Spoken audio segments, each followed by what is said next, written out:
Hello everyone. I am going to teach you about future perfect tense in this video. Perfect tense मैं और भी पढ़ा चुकी हूँ और परफेक्ट का मतलब ये होता है कि जब काम पूरा हो चुका है। प्रेजेंट टेंस है तो पूरा हो चुका है, पास्ट टेंस है तो पूरा हो चुका था किसी खास समय तक, और फ्यूचर टेंस है तो कोई निश्चित समय पर काम पूरा हो चुका होगा। तो अब इसमें क्या होता है कि दो तरह के सेंटेंसेस हो जाते हैं। एक तो एक निश्चित समय बता दिया जाता है कि 2 बजे तक काम पूरा हो चुका होगा, कल तक पूरा हो चुका होगा, साल भर बाद पूरा हो चुका होगा, साल के अंत तक पूरा हो चुका होगा। एक तो ये सेंटेंसेस आ जाते हैं। दूसरे ये आते हैं कि किसी काम से पहले ही एक काम पूरा हो चुका होगा। जैसे सूरज निकलने से पहले हम लोग उठ चुके होंगे। अब उस काम से पहले एक काम हो चुका होगा। तो ये दोनों तरह के सेंटेंसेस में अभी आपको बताऊंगी। अफर्मेटिव सेंटेंसेस में, नेगेटिव, इंट्रोगेटिव सब में बताऊंगी। और इसमें क्या होता है कि हिंदी सेंटेंसेस के एंड में जो हम लोग सेंटेंस बोलते हैं उसमें आता है कि चुका होगा, चुके होंगे, चुकी होगी, लिया होगा, ये काम कर लिया होगा, लाइक दैट। ये सारे एक्सप्रेशंस आते हैं। अब इसमें विल हैव, शैल हैव का यूज़ होगा। मतलब जब पूरा काम हो जाता है तो उसमें हैव का ही यूज़ होता है और वर्ब का थर्ड फॉर्म लगता है। ये तीनों तरह के टेंस में होता है कि यही होगा। प्रेजेंट टेंस में हैव लगेगा या हैज़ लगेगा, पास्ट में हैड लग जाता है और फ्यूचर में विल हैव और शैल हैव लग जाएगा, प्लस वर्ब का थर्ड फॉर्म लग जाएगा। ये तो होगा जो सिंपल तरह के सेंटेंस हम बनाएंगे कि इस खास समय तक काम पूरा हो चुका होगा, कल तक पूरा हो चुका होगा। इसमें ये नियम लगता है। लेकिन जब हम ये बात करते हैं कि किसी दूसरे काम से पहले कोई काम पूरा हो चुका होगा, तब इसमें दो टेंस लग जाते हैं। ठीक है, एक तो जो काम पूरा हो चुका होगा उसमें विल हैव या शैल हैव प्लस V3 लगेगा, और जो काम इनकम्प्लीट है जैसे सूरज निकलने से पहले, तो ये सेंटेंस कैसे होगा कि सिंपल प्रेजेंट टेंस में ट्रांसलेट होगा। ठीक है, जैसे सूरज निकलने से पहले हम लोग उठ चुके होंगे। We shall have woke up before the sun rises.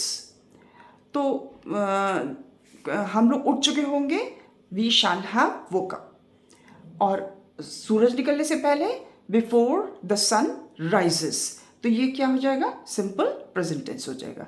तो इस तरह से इसमें सेंटेंसेस बनते हैं।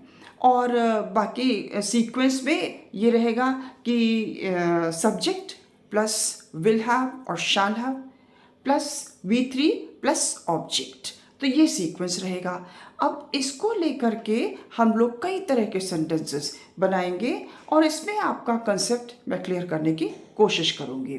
तो ये तो जो मैं अभी बता रही हूँ, ये एक बेसिक कंसेप्ट जो होता है वो मैं सब बता दे रही हूँ।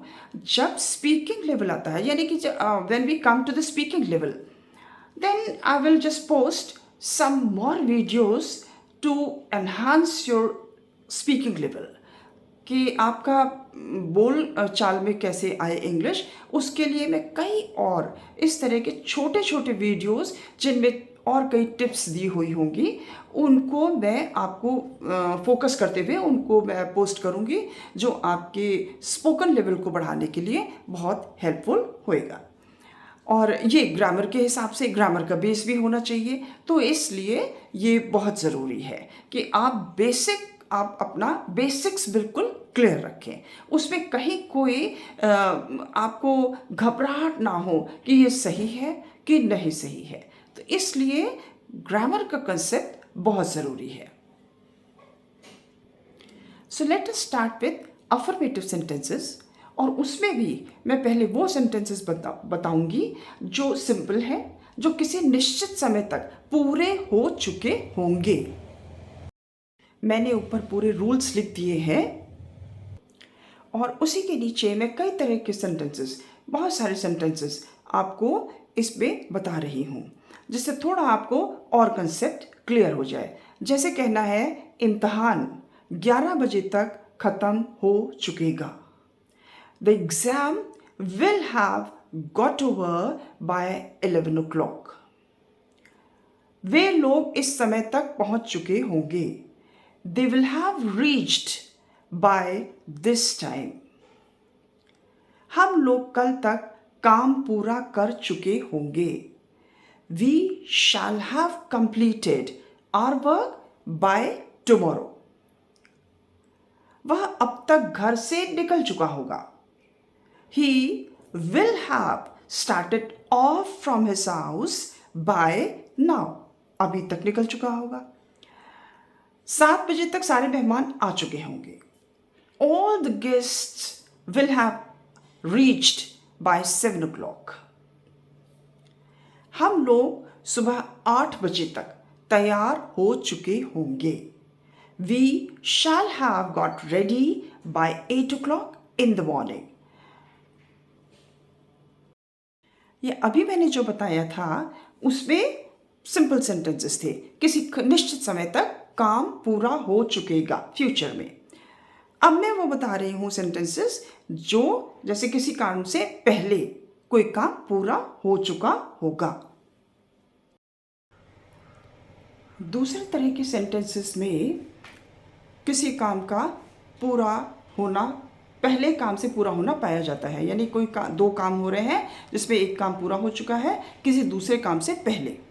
तो इसमें कई सेंटेंसेस हैं जो मैं एग्जाम्पल के तौर पे ट्रांसलेट करके आपको बता रही हूँ। जैसे कहना है तुम्हारे आने से पहले वो लोग आ चुके होंगे। They will have reached here before you come.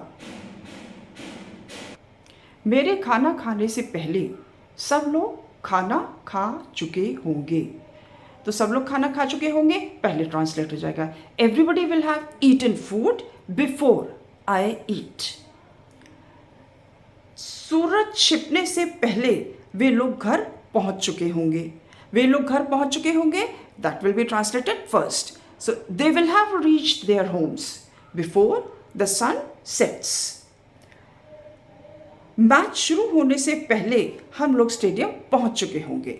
तो हम लोग स्टेडियम पहुंच चुके होंगे। We shall have reached the stadium before the match starts. मतलब ये है कि जहां पर काम पूरा हो चुका होगा वहां विल हैव प्लस वर्ब का थर्ड फॉर्म, और जहां पर पहले है मतलब जो काम वो हो रहा है कि बाद में हो रहा है और इनकम्प्लीट सा उसका सेंटेंस लग रहा है तो उसमें सिंपल प्रेजेंट टेंस लग जाएगा। पिताजी के आने से पहले हम लोग अपनी पढ़ाई कर चुके होंगे। We shall have completed our studies before our father comes. है ना, काम पढ़ाई पूरी कर चुके होंगे। We shall have completed our studies. पिताजी के आने से पहले बिफोर आवर फादर कम्स। तो इस तरह से इसका ट्रांसलेशन होगा। Now let us start with the negative sentences. Negative sentences में सीक्वेंस हो जाएगा subject plus will not have और शैल नॉट हैव, जिसका शॉर्ट फॉर्म हो जाएगा वोंट हैव और shan't have plus V3 plus object.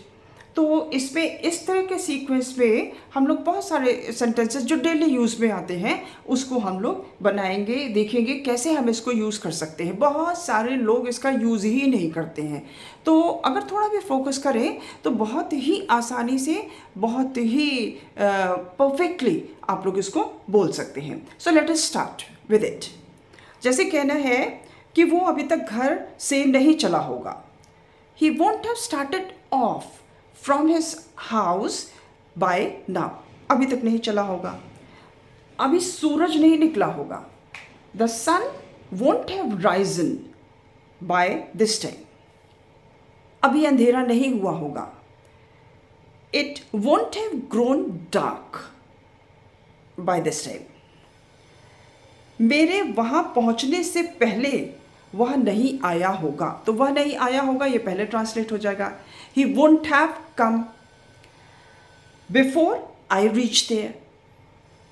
हम लोगों के स्कूल पहुंचने से पहले घंटी नहीं बजी होगी, तो घंटी नहीं बजी होगी को पहले ट्रांसलेट करेंगे, the bell won't have rung before we reach to the school. अब जो हम लोगों के स्कूल पहुंचने से पहले को क्या हो जाएगा, simple present tense, before we reach to the school. Paper वाला अभी तक पेपर नहीं लाया होगा, the hawker won't have brought paper till this time ना, पेपर नहीं लाया होगा, वोंट हैव ब्रॉट अभी तक नहीं लाया होगा, तो बाय दिस टाइम या टिल दिस टाइम, वह 6 बजे तक नहीं पहुंची होगी, she won't have reached bye 6 o'clock. So these are different types of sentences which we can make in negative sentences. Interrogative sentences में इसका हेल्पिंग वर्ब सबसे पहले आ जाएगा, विल और shall plus subject plus have plus V3 plus object, this will be the sequence. So let us start with the interrogative sentences of mainly which we use in the daily language. जो हमारे आसपास होने वाली घटनाएं होती हैं उन्हीं को लेकर के मैं ज़्यादा ट्रांसलेशन आपको सिखाना पसंद करूंगी. So let us start. क्या वह अब तक पहुंच चुकी होगी, will she have reached by now, क्या सब लोग खाना खा चुके होंगे, will everybody have eaten the food,